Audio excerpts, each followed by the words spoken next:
Hi friends, welcome to கோமோஸ் lifestyle. இன்றைக்கி வீடியோவில் கார்த்திகை தீபம் அன்னைக்கு விளக்கு எப்படி க்ளீன் பண்ணுறது, எத்தனை விளக்கு வைக்கிறது, எந்த திசையில் விளக்கு வைக்கிறது பற்றி பார்க்கலாம். நிறைய பேருக்கு தெரிஞ்சிருக்கும், தெரியாதவங்க தெரிஞ்சுக்கோங்க.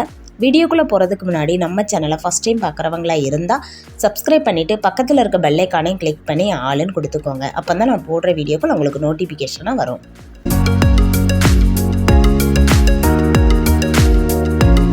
ஃபஸ்ட்டு நம்ம விளக்கெல்லாம் தண்ணியில் ஊற வைக்கணும். நான் போன வருஷம் யூஸ் பண்ண விளக்கு தான் எடுத்துருக்கிறேன்.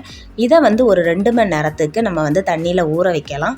இது பழைய விளக்குங்கிறதுனால ஒரு 2 மணி நேரம் to 3 மணி நேரம் ஊற வைக்கலாம்.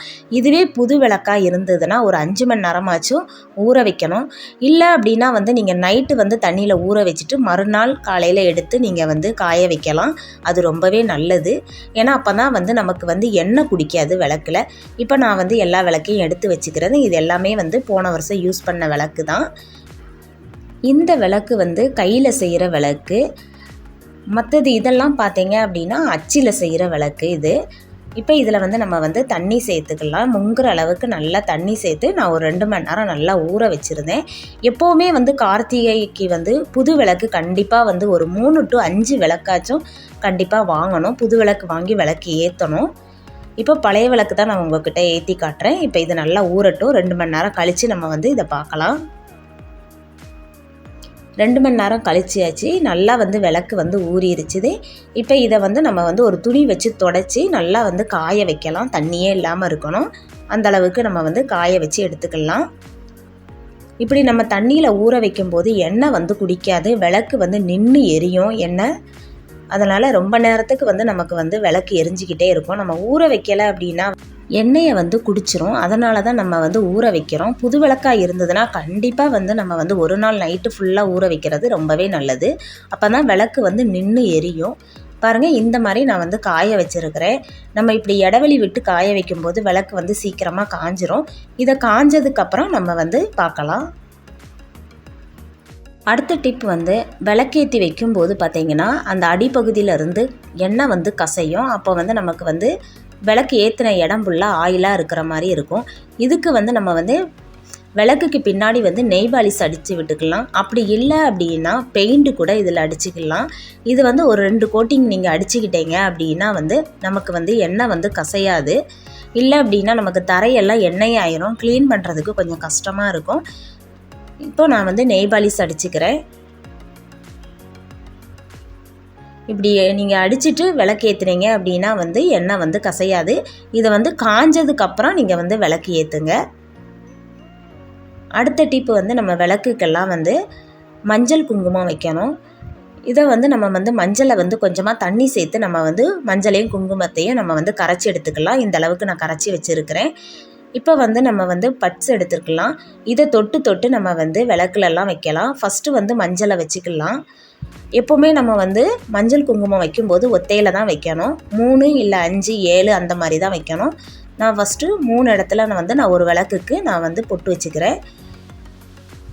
இந்த மாதிரி ஃபஸ்ட்டு மஞ்சள் வச்சுட்டு அதுக்கப்புறம் நீங்கள் குங்குமம் வைங்க. நமக்கு இப்படி வைக்கும்போது ஈஸியாகவும் இருக்கும், வேலையும் நமக்கு குயிக்காக முடிஞ்சிடும். நான் மஞ்சள் எல்லாம் வச்சாச்சு. இப்போ கரைச்சி வச்சுருக்க குங்குமத்தையும் அதேமாரி வச்சுக்கலாம்.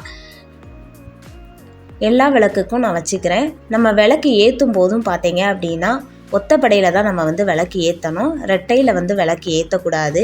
3 5 9 அப்படி தான் நம்ம ஏற்றணும்.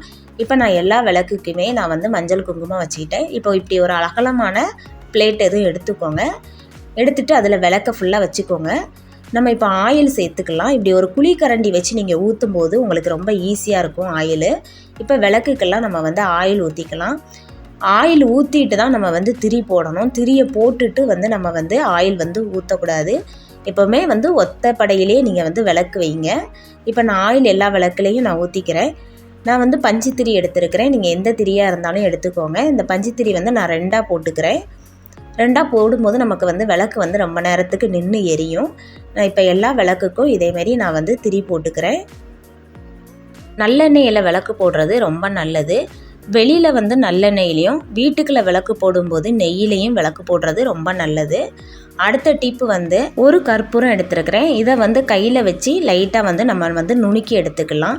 நுணுக்கிட்டு திரியோட முனி பகுதியில் லைட்டாக வந்து நம்ம வந்து அப்ளை பண்ணி விட்டோம் அப்படின்னா நமக்கு விளக்கு ஏற்றும் போது நெருப்பு வந்து ஈஸியாக பற்றிக்கும்.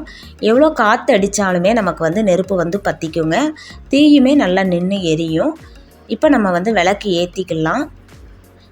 விளக்கு வந்து ஏற்றி வைக்கும்போது கிழக்கு மேற்கு வடக்கு பார்த்து தான் வைக்கணும். தெற்க பார்த்து மட்டும் நீங்கள் வந்து விளக்கு வந்து வைக்காதங்க. இருட்டாக இருக்கிற பக்கம்லாம் கண்டிப்பாக வந்து விளக்கு வந்து வைக்கணும். எல்லா பக்கமும் விளக்கு வைக்கிறது நல்லது. அதுவும் இருட்டாக இருக்கிற பக்கம் வந்து வைக்கிறது ரொம்பவே நல்லது. பின்வாசல் அப்படிலாம் எல்லா பக்கமும் வச்சுருங்க. அடுத்த டிப்பு வந்து திருவண்ணாமலையில் விளக்கு ஏற்றுனதுக்கப்புறம் தான் நம்ம வந்து வீட்டில் விளக்கு ஏற்றணும். வெளியிலேருந்து தான் வீட்டுக்குள்ளே விளக்கு ஏற்றிட்டு வரணும். வெளியிலேருந்து மகாலட்சுமியை வீட்டுக்குள்ளே அழைக்கிற மாதிரி. விளக்கில் வந்து நீங்கள் வந்து பெயிண்டோ இல்லை நெய் பாலிஷோ அடிக்கலை அப்படின்னா அப்படியே நீங்கள் தரையில் வைக்கும்போது எண்ணெய் ஃபுல்லாக தரை ஃபுல்லாக ஆயிரும். அதுக்காக நீங்கள் வந்து இதேமாதிரி அட்டை எதுவும் கட் பண்ணி எடுத்துக்கோங்க. இல்லை வாழை இலை இல்லை வெத்தலை அப்படி கூட நீங்கள் வைக்கலாம். பசங்க ஸ்கூல் நோட்டு பழைய நோட்டு எதுவும் இருந்தால் அதில் இருக்க அட்டையை கூட நீங்கள் வந்து இப்படி கட் பண்ணி யூஸ் பண்ணிக்கலாம். அடுத்த டிப்பு வந்து திருக்கார்த்திகை அன்னைக்கு வந்து நம்ம உப்பு தீபம் கண்டிப்பாக போடணும். ஒரு சின்ன தட்டு எதுவும் எடுத்துக்கோங்க, பிளேட்டு. அதில் கல் உப்பு பரப்பிக்கோங்க. பரப்பிட்டு அதுக்கு மேலே நம்ம வந்து அகல் விளக்கு ஏற்றி வைக்கணும். இப்படி ஏற்றுறது வந்து ரொம்ப நல்லது. கார்த்திகை அன்னைக்கு விளக்கு வந்து தெற்கு திசை பார்த்து மட்டும் நீங்கள் வந்து விளக்கு ஏற்றாதங்க. உப்பு விளக்கு திருக்கார்த்திகை அன்னைக்கு கண்டிப்பாக வந்து போட்டுருங்க. அடுத்த டிப்பு வந்து சப்போஸ் நீங்கள் வந்து பெயிண்ட் அடிக்கலை, நெய் பாலிஷ் அடிக்கலை, இல்லை அட்டையை கூட வைக்கலை அப்படின்னா வந்து ஆயில் இப்படி கொட்டிருச்சு, லீக் ஆயிடுச்சு அப்படின்னா வந்து எப்படி க்ளீன் பண்ணுறது அப்படிங்கிறத பார்க்கலாம். கோல மாவு இல்லைன்னா அரிசி மாவு ஏதாச்சும் எடுத்துக்கோங்க. அந்த ஆயில் கொட்டின இடத்துல நம்ம வந்து தூவி விட்டுக்கலாம். தூவி விட்டுட்டு ஒரு துணியோ இல்லைன்னா டிஷ்யூ பேப்பரை வச்சு இப்படி தொடச்சி விட்டுட்டீங்க அப்படின்னா பாருங்கள், ஆயில் கொட்டின இடமே தெரியாதுங்க. நமக்கு ஈஸியாக வந்து நம்ம வந்து க்ளீன் பண்ணிக்கலாம். இந்த டிப்பையும் நீங்கள் வந்து யூஸ் பண்ணி பாருங்கள். இது ரொம்பவே யூஸ்ஃபுல்லாக இருக்கும். அடுத்து விளக்கெல்லாம் வந்து நம்ம ஏற்றி முடித்ததுக்கப்புறம் இப்படி எண்ணெயாக இருக்கும். இதை எப்படி நம்ம க்ளீன் பண்ணி அடுத்த வருஷத்துக்கு நம்ம எப்படி யூஸ் பண்ணலாம் அப்படிங்கிறத பார்க்கலாம். இதுக்கு அகலமான ஒரு பாத்திரம் எடுத்துக்கோங்க.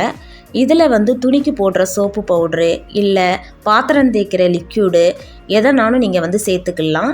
நான் வந்து துணிக்கு போடுற லிக்யூடு எடுத்துருக்கிறேன். 1 ஸ்பூன் சேர்த்துருக்கிறேன். சேர்த்துட்டு இதில் வந்து வெதுவெதுப்பான வெந்நீர் சேர்த்துக்கலாம். ரொம்ப வந்து சூடாக இருக்கணும் தேவையில்லை. கை சூடு தாங்குகிற அளவுக்கு இருந்தால் போதும். இப்போது விளக்க ஃபுல்லாக நம்ம வந்து இதில் எடுத்து போட்டுக்கலாம். இப்படி போடும்போது அந்த ஆயில் ஃபுல்லாக வந்து வெளியில் வந்துடும். நமக்கு வந்து க்ளீன் பண்ணி வைக்கிறது ரொம்ப நல்லது. இது ஒரு 2 மணி நேரம் நல்லா ஊறட்டும். எனக்கு ஊறிடுச்சு. இதுக்கப்புறம் நம்ம வந்து ஒரு ஸ்க்ரப்பர் வச்சு லேசாக தேய்ச்சி எடுத்தாலே போதும். அந்த ஆயிலே இருக்காது. பாருங்கள், நான் தேய்ச்சி எடுக்கிறேன். ஒரு ஆயில் கூட வந்து அதில் இல்லை. நல்லா வந்து நம்ம வந்து சோப்பு லிக்விடு சேர்த்துருக்கிறதுனால நல்லா போயிருச்சுது.